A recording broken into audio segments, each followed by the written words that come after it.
જય ગૌ માતા, જય ઠાકોરજી, ધનરાજ પ્રાકૃતિક ફાર્મ, નારાયણભાઈ વસરા, ગુજરાત, રાજકોટ, ઉપલેટા. આગળ આપણે ઘણા બધા મુદ્દાઓ પર નંદી બનાવવા માટે, વાછડા માટેની વાત કરી તો આપણે.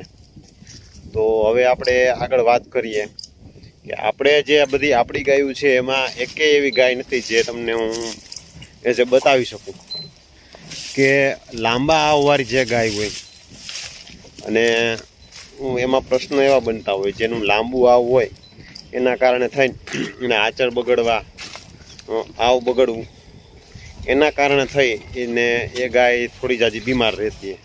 કેમ કે જે બગાડ આવે એના કારણે થઈ, ધારો કે આચર બગડો કે આવ બગડું, એના કારણે થઈને ડિસ્ટર્બ થાય, એના કારણે બીમારીમાં આવે. તો વાત આપણે એ કરવાની છે કે જે લાંબુ આવ, જોરા જેવું આવ, લટકતું આવ એવી ગાયનો પણ વાછડો પસંદ ન કરવો. કેમ કે એમાંથી સુધાર આપણે કરી શકીએ. સુધાર કરવામાં એટલે કે એની નીચે વાછડિયું લઈ તો એમાં પેઢી સુધરી શકે.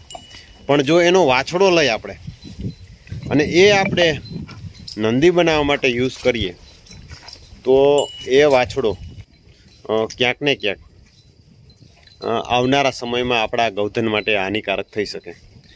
તો એનું કારણ એ છે કેમ કે આપણે નંદી બનાવવો છે એ એક બીજ છે. અને જનરલી તમે આમ જુઓ તો આપણે કોઈ પણ પ્રકારનું કંઈ પણ કામ કરીએ તો સારું બીજની પસંદગી કરીએ. તો આપણી ગૌશાળા છે કે અથવા આપણી પાસે એક બે ગાય છે કે સારા એવા સીમન લઈ તો એ કન્ફર્મલી નક્કી કરવાનું કે સારા નંદીની પસંદગી કરવાની. તો આજે માર્કેટમાં એટલા બધા સીમન અવેલેબલ છે, કલરની પાછળ એટલી બધી ડોટ ન મૂકવી, એનો મિલ્ક રેકોર્ડ એની મામા છે કે નહીં, શું છે એ વસ્તુ આપને ખબર પડે પછી આગળ વધવું. કેમ કે પ્રશ્નો ક્યારે આપણી સામે આવીને ઊભા રહીએ કે વાછડો આપણે તૈયાર કર્યો અને એની નીચે વાછડી આવે તો સમય ઝાઝો વીતી જાય, કમસે કમ 5 વર્ષનો સારી સાચવણ હોય તો વાછડો 2-2.5 વર્ષે કમ્પ્લીટ સારું ચાલુ થાય. એની નીચે વાછડી આવે તો સારી વાછડી હોય તો 2.5-3 વર્ષે સારી સાચવેલી 2.5-3 વર્ષે વ્યાઈ જાય. તો જો મીડિયમ હોય તો એ 6 વર્ષે આપણી સામે પડકારરૂપ થઈ અને આવે.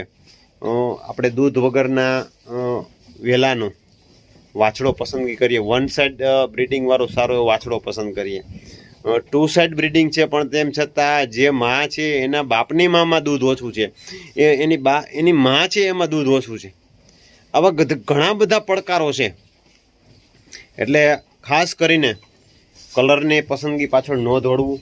પહેલાં વહેલા આપણું ગૌધન સારું, બેસ્ટ, તંદુરસ્ત, ફિટનેસવાળું, આવી બધી જ નાની નાની બાબતો ઝીણવટપૂર્વક તૈયાર કરી અને આગળ વધવી અને તૈયાર કરવું. કેમ કે આજે માર્કેટમાં હું કહું કે મારું સીમન લ્યો, આજે બીજા એમ કે એનું સીમન લ્યો.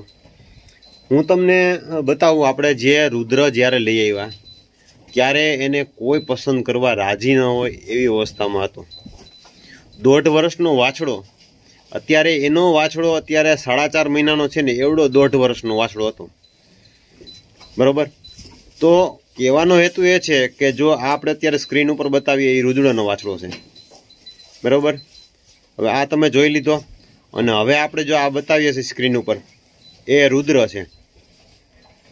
તો બેમાં ફરક કેટલો છે એ તમે જોઈ લ્યો. તો કહેવાનો હેતુ એ જ છે કે એની હાચવણ અને એની ઉપલી પેઢીમાં જે વસ્તુ છે એ પાછું આવવાનું જ છે. રુદ્રના મા બાપ 2 હાઇટવાળા હતા, એની મા પણ પૂર્ણ હાઇટવાળી. અને મોરબી એટલે આપણે અત્યારે જે મોરબી એ બધું જ આપણે જે પાટણ શિફ્ટ થયેલું છે એ જ રીતે ટૂંકમાં મોરબીના ભીમાભાઈ માલધારી કરીને છે, એની ગાય આપણે ઉપલેટામાં કલ્પેશભાઈ પટેલ કરીને લઈ હતી, એની ગાયનો વાછડો છે. અને એનો બાપ તુખો કરીને ખૂટ હતો, એ કમલભાઈ સોનીનો ખૂટ હતો, વાછડો હતો.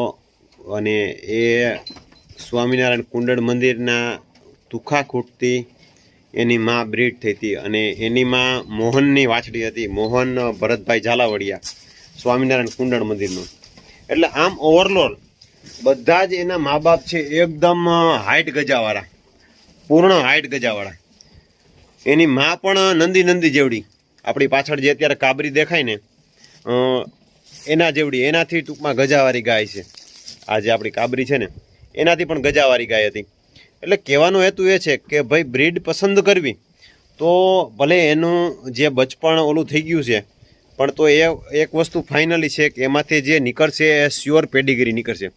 કેમ કે એમાં એનો ઉછેર નથી થયો, એના ડીએનએ છે, એમાં ડીએનએમાં કોઈ જાતની કાંઈ બીજી કાંઈ ઓલું ન થયું હોય તો એ બચ્ચા આપવાનો, સુંદર આપવાનો, સારા આપવાનો અને કમ્પ્લીટ રિઝલ્ટવાળા આપશે એ ફાઇનલી આપને ખબર છે. કેમ કે આપણે જે પ્રમાણે રુદ્રનો વાસળો બતાવ્યો તમે જોઈ શકતા હશો, સેમ એને મળતો અને સેમ રૂપ, કલર, અત્યારથી જેની કદ કાઠી દેખાવા માંડી છે. તો કહેવાનો હેતુ આપણો એ જ હતો કે સારા બુલ પસંદગી કરવા માટે થઈ લેટ ભલે ચાલવું પડે, પણ ક્યાંય આપણે આપણી સામે 5 વર્ષ પછી પડકારરૂપ સ્વરૂપ ઊભા થઈને આવે. આજે સારા નંદીના સીમનની કિંમત છે એનું કારણ શું છે? આ જ છે. અને આપણે કોઈ પણ જગ્યાએથી સીમન લઈ અને મેકાવી દેવા ખાલી રૂપ પાછળ, કલર પાછળ, 100% તમને કહું, જો ગૌધનમાં દૂધ નહીં હોય તો એ ગૌધન આની આ જ પરિસ્થિતિ ક્યારેય સુધરશે નહીં અને એ ક્યારેય ખેડૂતના ખીલે બંધાય એવા પ્રશ્નો નહીં થાય. કેમ કે જો દૂધ નહીં હોય તો ગાયની વેલ્યુ એટલી બધી કોઈ સમજશે નહીં અને ગાયને એમ કહું તો ચાલે કે સ્વીકારશે નહીં. કેમ કે આજે બધાય, કેમ કે ગાયનું આમ જોઈ તો મેઇન પ્રોડક્ટ તરીકે દૂધ કરતાં બીજા બધા અન્ય વધારે મહત્ત્વના છે. ગાય અને ખેતી બે સિક્કાના એક. જ્યાં સુધી આપણે આપણી ગાયને દૂધવાળી ગાય નહીં કરીએ ત્યાં સુધી ગાયની કિંમત નહીં થાય, ગાયની કદર નહીં થાય. અને આજે જે આપણે બ્રાઝિલ બાજુ એટેક થાય છે, બરાબર, કે બ્રાઝિલની ગાયમાં દૂધ સારું છે, તો એને આ સંવર્ધન બાજુ ધ્યાન દીધું છે અને 100% દૂધ થાય, બરાબર. પણ આપણે નંદીને ઉછેર કરવા માટે કેવી ગાયની પસંદગી કરવી એ જ વસ્તુ મહત્ત્વનું છે.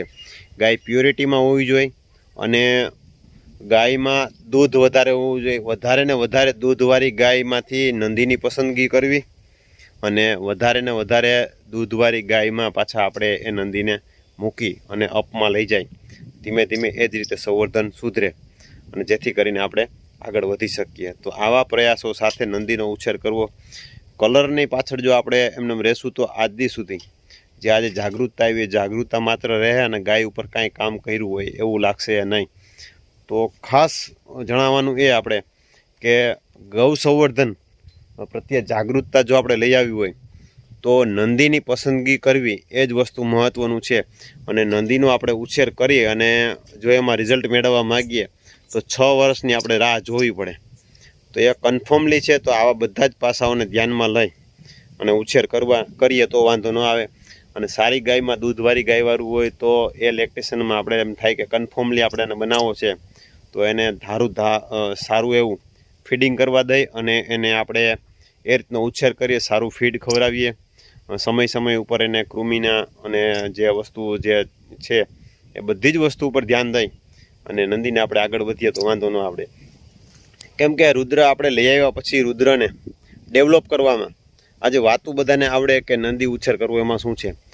આપણે રુદ્રને ડેવલપ કરવામાં નંદીને લગભગ માણસ પોતાની એની જિંદગીમાં ખજૂર ન ખાધો હોય ને એની આખી લાઈફમાં એટલો ખજૂર આપણે ખવડાવી દીધો છે. 200 થી 250 કિલા ખાલી 2 જ વર્ષમાં ખવડાવી દીધો છે ખજૂરને. આ વર્ષનો ચાલુ વર્ષનો હજી ખજૂર બાકી છે. તો મહત્ત્વનું એ છે કે એને માટે આપણે જે રીતે ડેવલપ કરવા માગીએ છીએ તેના બધા જ આયામોને સાથે લઈ અને આગળ વધીએ તો જ વાંધો ન હાલે. તો ચાલો નવા ટોપિક સાથે મળશું. જો આ સારો લાગ્યો હોય ટોપિક તો અન્ય મિત્રો સાથે ચોક્કસ શેર કરજો. અને જો તમે ગૌસંવર્ધનમાં રુચિ રાખતા હોય તો આવા ટોપિક ઉપર તમે તમારી રિક્વાયરમેન્ટ ચોક્કસ પ્રમાણે આપજો. અમે ચોક્કસ જવાબ આપવાનો પ્રયત્ન કરશું. જય ગૌ માતા.